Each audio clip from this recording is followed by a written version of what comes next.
stop my father and my Uncle Richard from making me marry. It's not the role of the best man to prevent a marriage, as a doctor would try to prevent a death. It is, in fact, the opposite. It was the most wretched of unions. A marriage of convenience. The convenience of families. Sacrificed in the name of trade and commerce. There was no love, as I know love to be now. But why do you smile? Am I being absurd, juvenile, too romantic? Do you not believe me? Oh, I don't doubt you.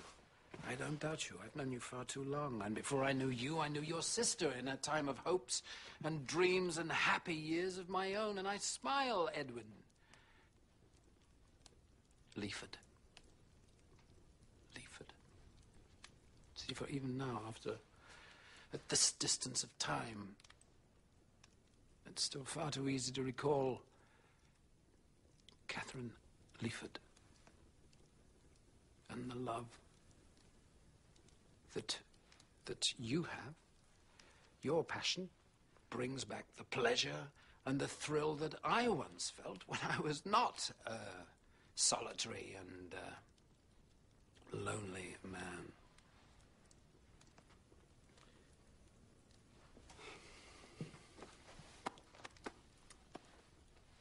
That's it, old chap. Put the rest on the back. Right. Come on, Hans, hurry up. Yes, ma'am. Yes. Thank you. Check once more in the Now, have I got everything? Put it inside. Yes. One last request. No, not last. That sounds far too final. But listen, you've got years left in you. Oh, listen, Branno. When I come back, I'm going to sell everything I have here. Everything. I've made a mess. I know I have. But I'm going to take Agnes away. I'm going to settle money on my wife and our unfortunate son. More than enough for them to live on, more than properly. I've written and told her that. Mm-hmm. There, on your back. Yes. Strap it right. Where was I? You had a request. I decided it wasn't final. And it won't be. But if anything should happen to me, and it won't, I know it won't.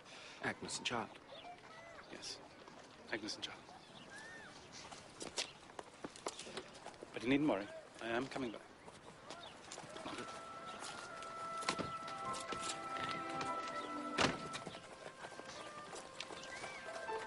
I'll miss you. But I always do.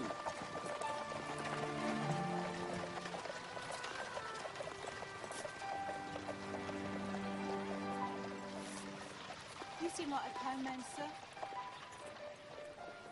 I am.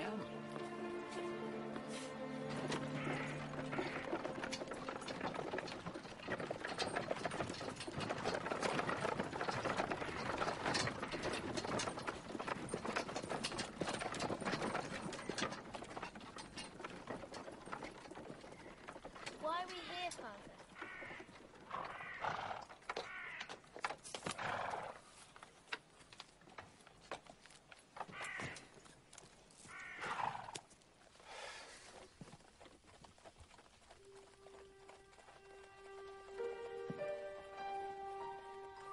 Edwin.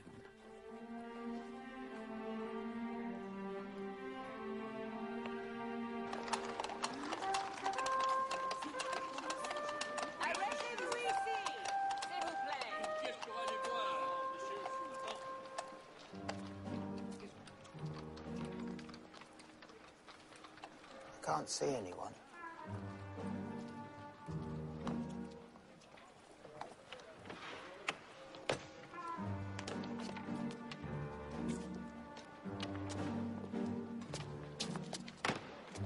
Come along, Edward, hurry up.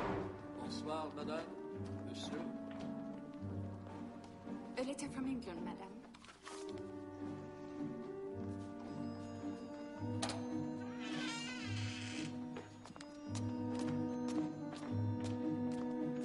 Monsieur.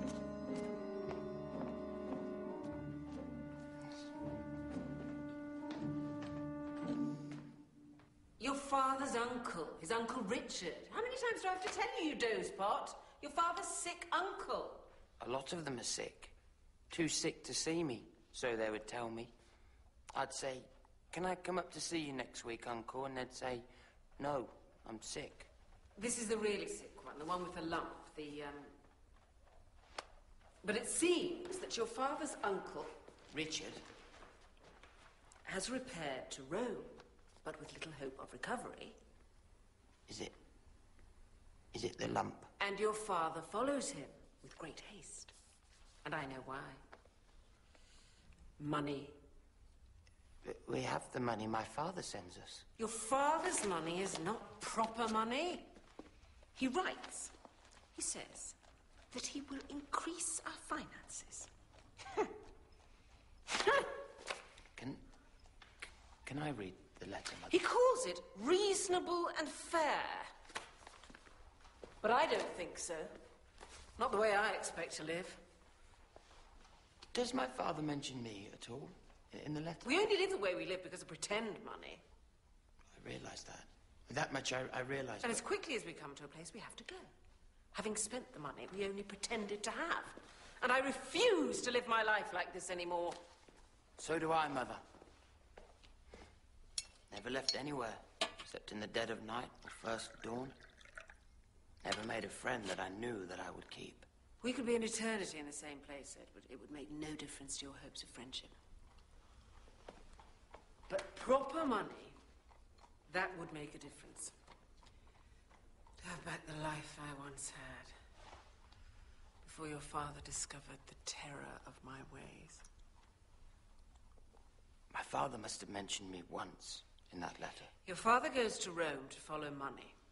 The only answer is to follow your father. If Rome is like Paris or Cardiff, I'm not going. Very well, then. I'll go.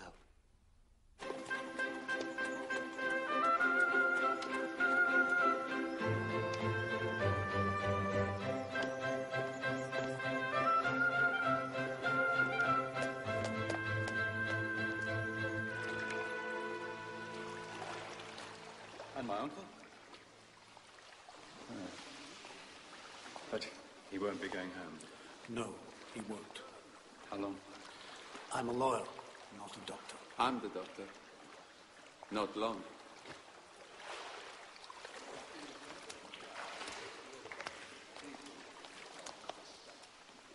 Uncle Richard, it's Edwin. So it is.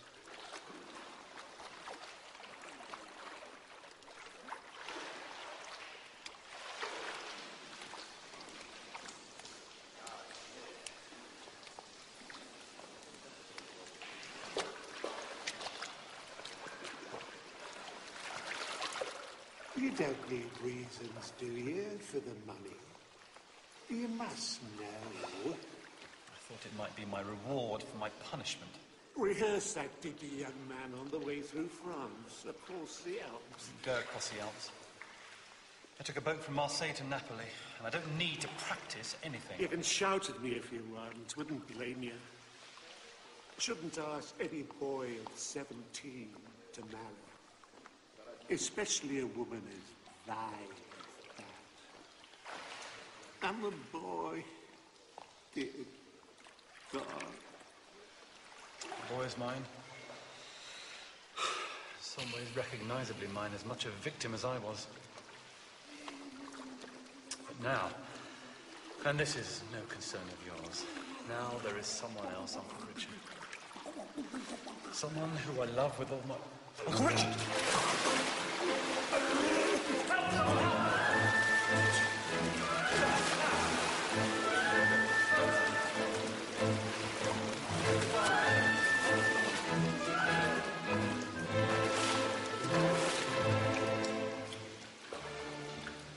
When I said not long, I meant more than 5 minutes.